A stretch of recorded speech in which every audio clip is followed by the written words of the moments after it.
आज हम आपको दिखाएंगे कि कैसे प्रभु यीशु मसीह के दास के सामर्थी प्रचार ने ज्योति शर्मा को प्रभु यीशु मसीह की दीवानी बना दी। जब आप उस प्रचार को सुनोगे तो परमेश्वर आप सभी से बातचीत करेंगे, इसलिए आप सभी उस प्रचार को पूरा जरूर सुने। आप सभी उस प्रचार को सुन सकते हैं। प्रभु ने कहा था कि 400 साल के बीतने के बाद मैं अपने लोगों को मिस्र से छुड़ा लूंगा।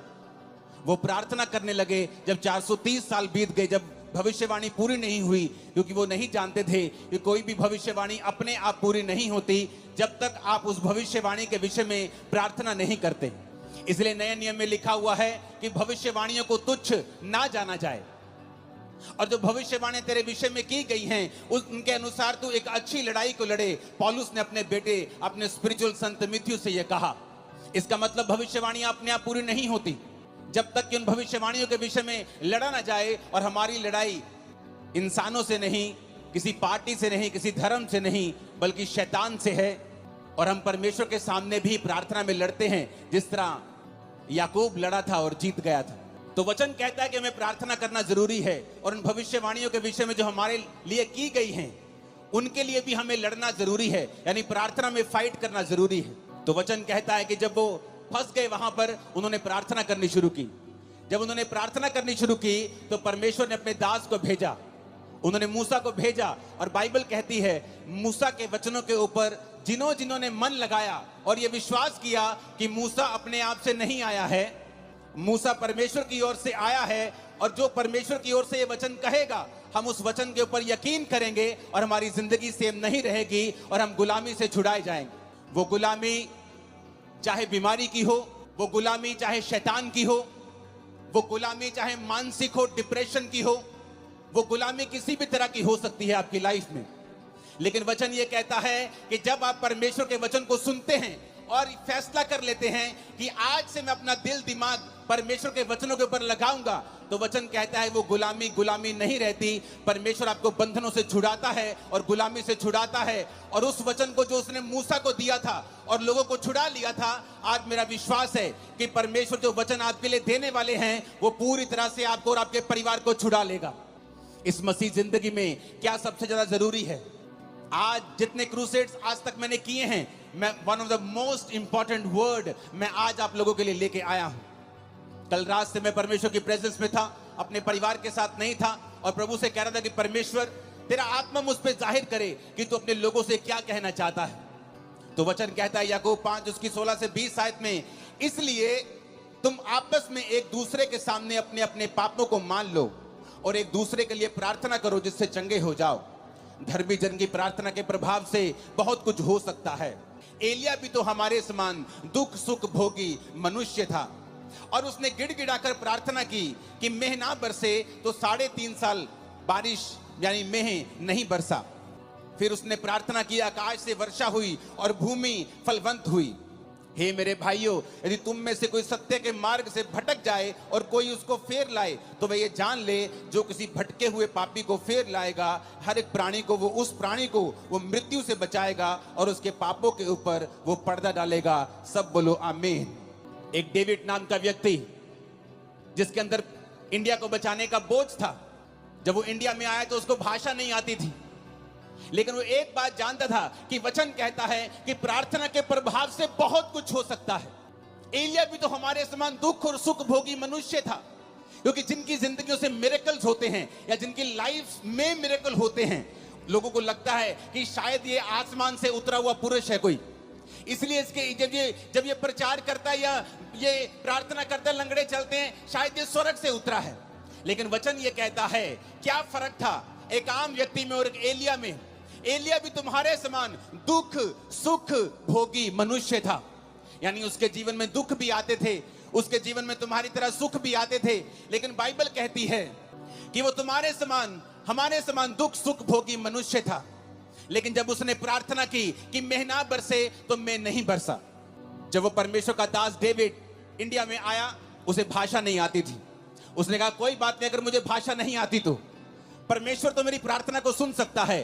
वो कबीले में गया जहां लोग उसके खिलाफ हो गए, वो प्रार्थना करने लगा और उसने अपना जीवन प्रार्थना वाला कर लिया और घुटनों पे आकर रोज घंटों घंटों वो प्रार्थना किया करता था। एक दिन उस कबीले वालों ने सोचा कि ये फॉरेनर हमारे धर्म को बदलने के लिए आया है, जबकि वो ये नहीं जानते थे कि प्रभु यीशु मसीह धर्म को बदलने के लिए नहीं, वो जीवन को बदलने के लिए आए थे। जब उसने लोगों ने देखा कि ये धर्म बदलने के लिए शायद आया है, तो बहुत से कबीले इकट्ठे होकर उसे मारने के लिए गए। जब उसे मारने के लिए गए, जहां जंगल में वो प्रार्थना कर रहा था, उसके सामने खड़े हो गए, और जब उसे मारने लगे तो सांप उन लोगों के सामने आ गए, और सांपों ने उन लोगों को इस डेविड को मारने नहीं दिया। डेविड बहुत लंबा समय नहीं जिया, जल्दी खुदा के पास गया, लेकिन उसकी सेवकाई एक प्रार्थना की सेवकाई थी। और हिस्ट्री कहती है कि उस प्रार्थना के कारण जो उसने रोज रोज परमेश्वर के सामने की, परमेश्वर ने उस कबीले के ऊपर दया की और एक बड़ी बेदारी दी। आज वो सब लोग परमेश्वर में हैं, मसीह में हैं, सच्चाई को जान चुके हैं। जॉन हाइडी नाम का इंसान, जिसे जॉन हाइडी ऑफ इंडिया कहते हैं, जबकि वो इंडियन नहीं था, वो एक अमेरिकन इंसान था, और उसके अंदर एक बोझ पैदा होता है कि मैं जाऊंगा और जो लोग बचे नहीं हुए, जो लोग परमेश्वर में नहीं हैं, जो सच्चाई नहीं जानते, मैं जाऊंगा और उन लोगों को बचाऊंगा। लेकिन उसने प्रार्थना करनी शुरू की। रोज वो 14-14 घंटे वो प्रार्थना करता था। इतनी वो प्रार्थना करता था कि एक दिन जब वो बीमार हो गया, डॉक्टर के पास उसे लेके गए, तो डॉक्टर ने बताया कि आप एक जगह जैसे झुक के जब प्रार्थना करते हैं, आपने इतनी लंबी लंबी प्रार्थनाएं की हैं कि आपका हार्ट जो है वो शिफ्ट हो चुका है और अपनी जगह से थोड़ा दूर जा चुका है, इसलिए आप बीमार हैं। आपके हार्ट की थोड़ी पोजीशन जो है वो चेंज हुई है, आपकी बॉडी में इतने बदलाव हुए हैं। लेकिन डॉक्टरों के कहने के बावजूद भी वो प्रार्थना करता रहा, रोज प्रार्थना करता रहा, अपने घुटनों के ऊपर प्रार्थना करता रहा।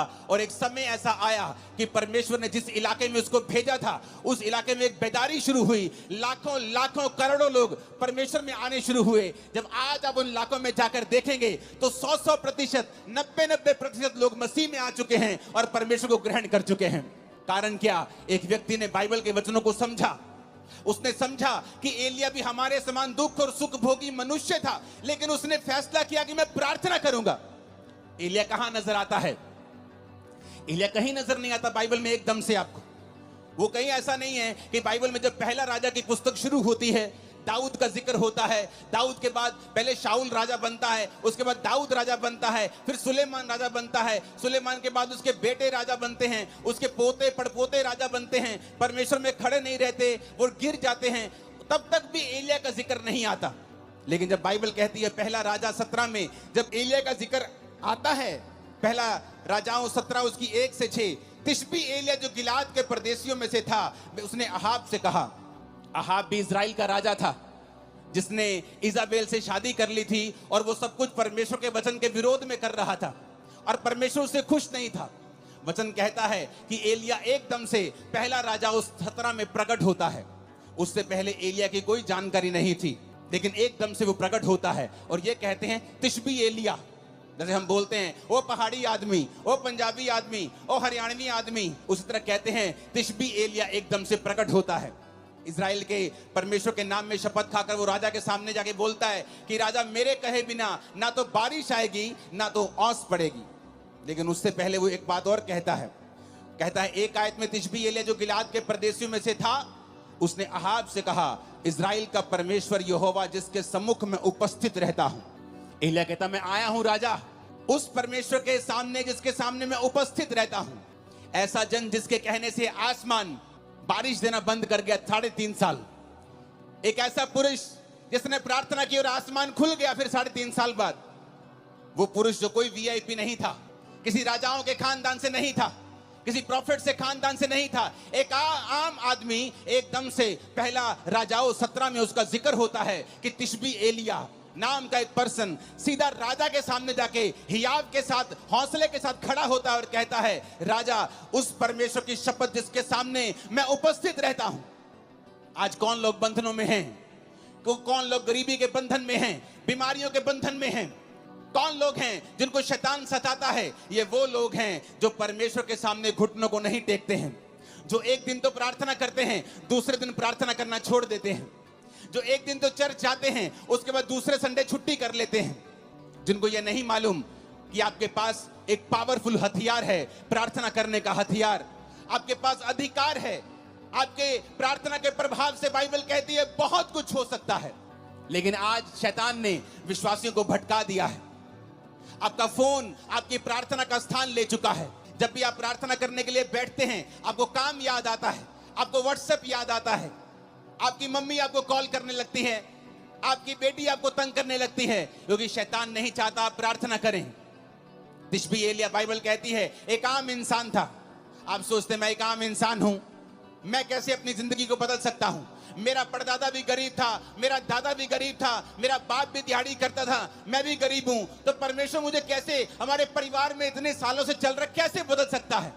लेकिन वचन कहता है एलिया भी तुम्हारे समान दुख और सुख भोगी मनुष्य था, लेकिन जब उसने प्रार्थना की बेना बरसे तो मैं नहीं बरसा, जब उसने प्रार्थना की मैं बरसे तो मैं बरसा। हम प्रार्थना के महत्व को समझते हैं। एक पास्टर प्रार्थना कर रहा था और काम कर रहा था, बहुत साल उसने सेवा की, लेकिन इतने रूहें नहीं बचा पाया। उसको आंखों का रोग हो गया। जब आंखों का रोग हो गया, उसने कहा अब तो मैं सेवा नहीं कर सकता, लेकिन मैं प्रार्थना करूंगा। और उसने प्रार्थना करनी शुरू कर दी। जब उसने प्रार्थना करनी शुरू की, परमेश्वर ने एक पास्टर, 2 पास्टर भाई थे, उनके दिल में डाला कि वो जाएं और उस जगह के ऊपर प्रचार करें।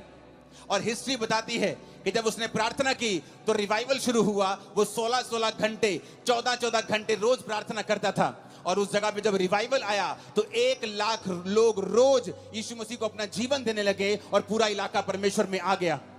कारण प्रार्थना। उन्होंने बाइबल के वचन को समझ लिया था कि जब तू प्रार्थना करेगा मैं रास्तों को खोलूंगा, मांगो तो दिया जाएगा। उन्होंने समझ लिया था कि अगर मेरी जिंदगी में जो कुछ नहीं है, इसका कारण यह है कि हमने प्रार्थना नहीं की। जॉन हैडी, जिसकी वजह से पूरे का पूरा इलाका, पूरे की पूरी स्टेट्स परमेश्वर में है, वो कहता था आज प्रार्थना करने वाले लोग बहुत कम हैं और रोने वाले प्रार्थना में उससे भी कम हैं, और आहें भरने वाले प्रार्थना में तो है ही नहीं है। क्योंकि आज हम पवित्र आत्मा को समय नहीं देते कि वो आए और हमारे अंदर से हमको इस्तेमाल करे। आज प्रार्थना का जीवन नहीं है, इसलिए शैतान ये बात जानता है, इसीलिए वो आपकी लाइफ में काम करता है। लेकिन वचन ये कहता है अगर आप इस प्रार्थना की पावर को समझ जाएं, अगर आप समझ जाएंगे आपके पास एक अधिकार है और आप परमेश्वर से प्रार्थना कर सकते हैं, जब तक वो उत्तर ना दे तब तक प्रार्थना कर सकते हैं, आपकी लाइफ कभी भी सेम नहीं रहेगी। मेरी लाइफ में जब मसीह में आने के कितने साल बाद भी जब मेरी लाइफ में चंगाई, आप सभी इस वीडियो को भी छोड़ के ना जाए, आप सभी इस वीडियो को पूरा जरूर देखें। जैसा कि आपने वीडियो में देखा कैसे प्रभु यीशु मसीह के दास के सामर्थी प्रचार ने ज्योति शर्मा को प्रभु यीशु मसीह की दीवानी बना दी। आप सभी को हम बताना चाहते हैं, बाइबल इस बात को कहती है, हमारा प्रभु यीशु मसीह चाहता है कि हर एक व्यक्ति का उद्धार हो। और आप सभी को हम बताना चाहते हैं, परमेश्वर का वचन कहता है ईसाई विरोधियों की आंखों को इस संसार के ईश्वरों ने अंधा कर दिया है, ताकि सत्य जो कि हमारा प्रभु यीशु मसीह है उससे ना पहचान पाए। आप हमसे कहेंगे कि कहां पर प्रभु यीशु मसीह के दास का सामर्थी प्रचार सुनकर ज्योति शर्मा प्रभु यीशु मसीह की दीवानी बनी। तो आप सभी को हम बताना चाहते हैं, आप सभी इस बात पर विश्वास कीजिए, आने वाले समय में ज्योति शर्मा जरूर प्रभु यीशु मसीह की दीवानी बनकर परमेश्वर के नाम की महिमा करेगी। क्योंकि परमेश्वर का वचन कहता है अंत के समय में हर एक घुटना प्रभु यीशु मसीह के सामने झुकेगा और हर एक जीभ ये अंगीकार करेगी कि हमारा यीशु मसीह प्रभु है। इसलिए आप सभी विश्वास कीजिए, परमेश्वर का वचन कहता है हमारा प्रभु यीशु मसीह इस संसार में खोए हुओं को बचाने के लिए आया है। जो लोग इस संसार की गंदगी में पड़े हुए हैं उनसे हमारा प्रभु यीशु मसीह बहुत प्यार करता है और परमेश्वर की दिली इच्छा यह है हर एक व्यक्ति बचाया जाए। आप सभी यीशु मसीह के नाम का प्रचार जरूर करें। और जितने लोग आपका विरोध करते हैं उन सभी को हम चैलेंज देकर कहना चाहते हैं, जितना यीशु मसीह का विरोध करना है उतना कर लो, जितना प्रभु यीशु मसीह के लोगों को सताना है उतना सता लो। लेकिन एक दिन आने वाला है, आप जो प्रभु यीशु मसीह के नाम का विरोध कर रहे हैं आप खुद